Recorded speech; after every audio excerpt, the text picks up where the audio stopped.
নমস্কার বন্ধু। রাজ্যের পার্শ্ব শিক্ষকরা কিন্তু একবারে খাদের কিনারায় এসে দাঁড়িয়েছে এবং সেখানে দাঁড়িয়ে আর কারো পশ্চিমবঙ্গের কিন্তু সম্মানজনক ভাতা বা বেতন বৃদ্ধি হতে কিন্তু বাকি নেই। সেখানে কেবলমাত্র রাজ্যের পার্শ্ব শিক্ষকদের জন্য কিন্তু মুখ্যমন্ত্রী কিছুই ভাবনা চিন্তা করছে না, যেখানে শিক্ষামন্ত্রী বারবার বলছেন যে সব কিছু হয়ে গেছে। বন্ধু, আদতে কিন্তু কোনো কাজ হলো না। শেষমেশ আজকে পার্শ্ব শিক্ষকরা একটি কর্মসূচি নিয়েছিলেন 27 তারিখে, অর্থাৎ স্কুল বয়কট। তো সেখানে দাঁড়িয়ে আজকে কর্মসূচি কি হলো এই নিয়ে আমরা কথা হলো। সঞ্জয় বাবু, আজকে কর্মসূচি মূলত কি দেখলেন? বিভিন্ন জেলায় শিক্ষকরা কি সত্যি তারা মন থেকে বেরিয়ে আসছে যে আর কিছু হচ্ছে না এই ভেবে? দেখুন, প্রথম কালকে অবধি আমার ধারণা ছিল না যে এরকম একটা সারা রাজ্য জুড়ে বিভিন্ন জেলায় একটা অভাবনীয় সাড়া পড়বে। তার কারণ আমার একটা ধারণা ছিল যে তারা এখনো হয়তো ঘরের মধ্যেই থাকবে, কিন্তু ঘটনাচক্রে ঠিক উল্টোটাই দেখা গেল যে মোটামুটি সারা রাজ্য জুড়ে মোটামুটি অভূতপূর্ব সাড়া।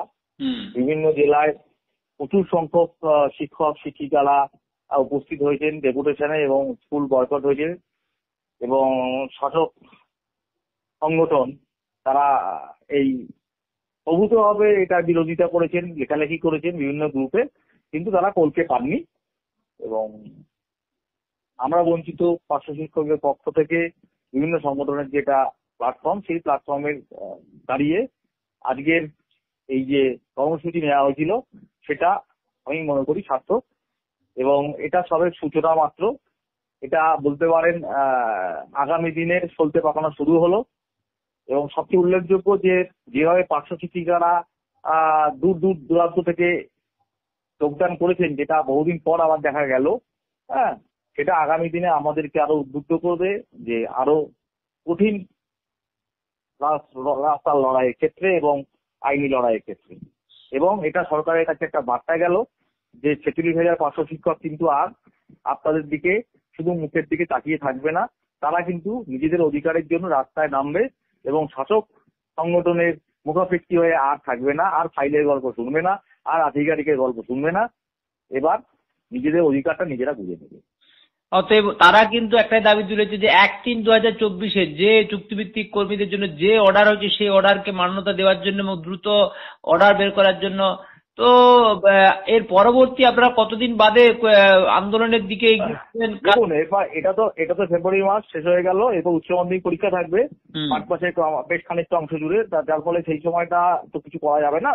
কারণ আমরা দিনের শেষে 10,000 টাকা পেলেও আমরা শিক্ষক, সে সরকার আমাদের একটা লেবারের চেয়েও কম মাইনে দেয়, সেটা বড় কথা নয়। কিন্তু সমাজে একটা আমাদের স্থান আছে, আমাদের ভূমিকা আছে। সুতরাং সেই ভূমিকা, সেই সামনের কথা মাথায় রেখে আমরা এমন কোনো আন্দোলন বা এমন কোনো কথা বা এমন কোনো কাজ করব না যেটা শিক্ষক হিসাবে আমাদের সমাজের কাছে হেয় প্রতিপন্ন করতে হয়। ঠিক আছে, সে মাইনে দিচ্ছে না, সেটা সরকার হেয় হচ্ছে, তার জন্য পার্শ্ব শিক্ষকরা যেহেতু কোনো দায় নেই।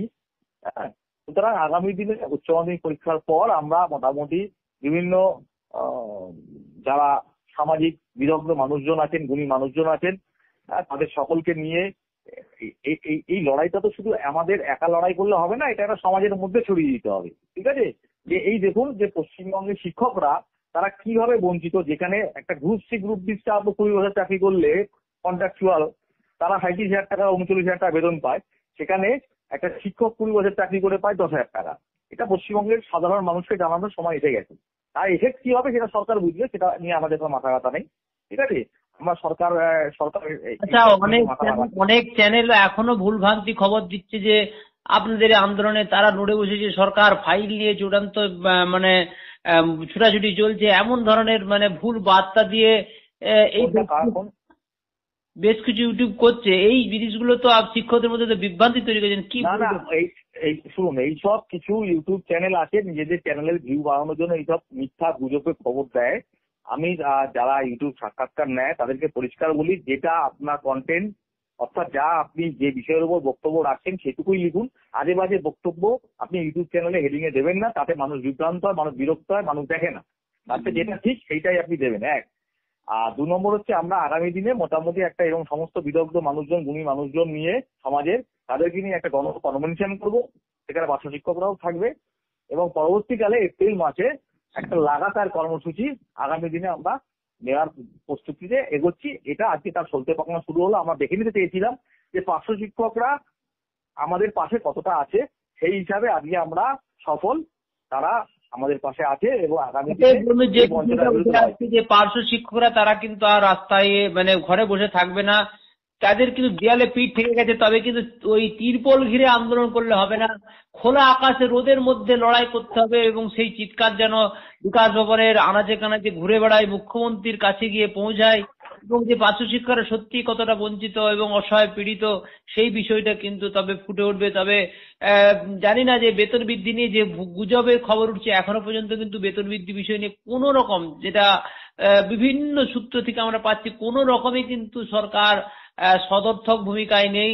তবে আগামী দিনে যদি আন্দোলনের মুভমেন্ট তৈরি হয় এবং সেই জায়গায় চাপ তৈরি হয় তবেই কিন্তু হবে। এই যে ডাক্তারদের আন্দোলনের চাপে কিন্তু মুখ্যমন্ত্রী না বলতেই বেতন বৃদ্ধি করছে, সেখানে পার্শ্ব শিক্ষকদের কথা কিন্তু মনে থাকে না, কারণ পার্শ্ব শিক্ষকরা ঘরে বসে থাকে। দাও নামশাই করলে কিন্তু পাওয়া যায় না, এমনটাই কিন্তু মত করছে অনেকে। দেখা যাক বন্ধু আগামী দিনে কি হয়। আপাতত এইটুকুনি আজকের কর্মসূচিতে অনেকেই পার্শ্ব শিক্ষক তাদের মনের জ্বালা যন্ত্রণা থেকে বেরিয়ে আসছেন। তো সেটা কি হয় আগামী দিনে সেটাই দেখার। আপাতত এইটুকুনি দেখতে থাকুন ট্রুথ নিউজ। নমস্কার স্যার। হ্যাঁ, নমস্কার।